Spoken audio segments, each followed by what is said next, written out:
Greetings everybody, welcome to Dark Souls 2. My name is Alarian and this is the Safer Souls series.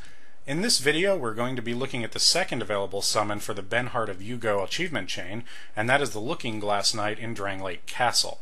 Now at this point in my playthrough you can see I'm at level 131, my strength and dex are at 35, and I'm currently working up my faith to get to the point where I can cast spells. For equipment, I'm still running my claymore and bow, and I've added a priest chime, and I'm still using the Dragon Rider Great Shield. For rings, I'm using the same ones I've been using for quite a while now. The big change here is that I've added the Llewellyn armor that I farmed up earlier in Drangleic Castle, and the reason for that is because it offers very, very good protection, also at a much, much lower weight than the armor that we've been using since earlier in the game. It also looks really good, and this is Fashion Souls, and so that's an extra +5. Alright, when you come to Drangleic Castle, you go to the last bonfire where you met Benhart of Jugo the first time through, and you should have already run through all of his dialogue and he's moved on.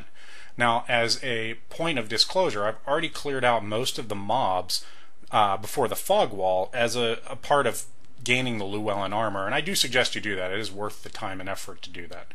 As another point of disclosure, this is the second time that I'm doing this fight, and there's a reason for that, and that's that this is a particularly difficult fight for this achievement because Benhart of Jugo is really bad at tanking. He essentially has the tanking ability of wet tissue paper.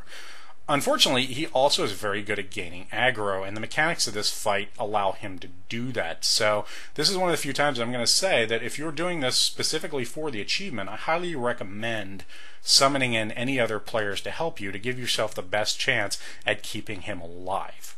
Now I can't do that, so I'm going to have to go straight into the fight. And when you pass through the fog wall, the Looking Glass Knight is going to be very aggressive, so you want to be ready to block or dodge right off the bat. As you can see there, one of his primary attacks is a leap that does a lot of damage, and he can follow up, as he did there, very quickly. Now his abilities, you should already be ready for. His melee is very simple. It's a standard 3 possible slash attack. Remember our rule of 3.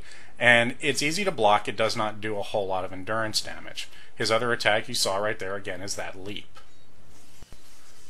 And here you can see his other attack that we need to be regularly aware of. What he'll do is he'll stab his sword up into the sky and charge it with lightning. And from there he can either do a lightning-based slash attack, or he can perform the same move but actually send the lightning out as a very wide swath cone of lightning balls that do very high damage and are very good at hitting you if you're out at range or if you're trying to heal. So you'll want to watch for that.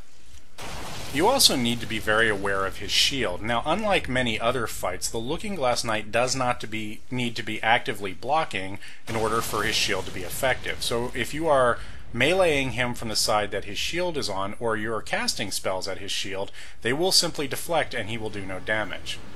Now here you can see the Looking Glass Knight's true signature ability. He will drop his shield into the ground and summon something through it, and that something will need to be dealt with very quickly.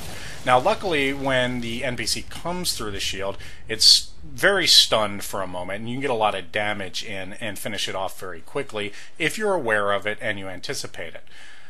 Unfortunately, what that means is that Benhart tends to focus on the Looking Glass Knight through this, and as you can see here, he gained aggro and is now taking a lot of damage. So I have to get in there and very aggressively try and get it back, and you can see it's very hard for me to do so. In fact, I'm not going to be able to pull that off for the rest of this fight. So it's now for me a DPS race to try and see if I can kill the Looking Glass Knight before Benhart dies. And again, this is why I really suggest that you summon another player to help you in order to make this fight easier for the achievement.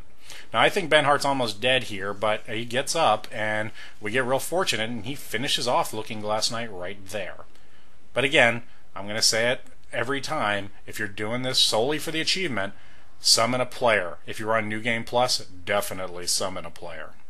Alright, that's it. Looking Glass Knight for the Benhart of Jugo summon number 2. I hope this helps, and I hope to see you in the next video.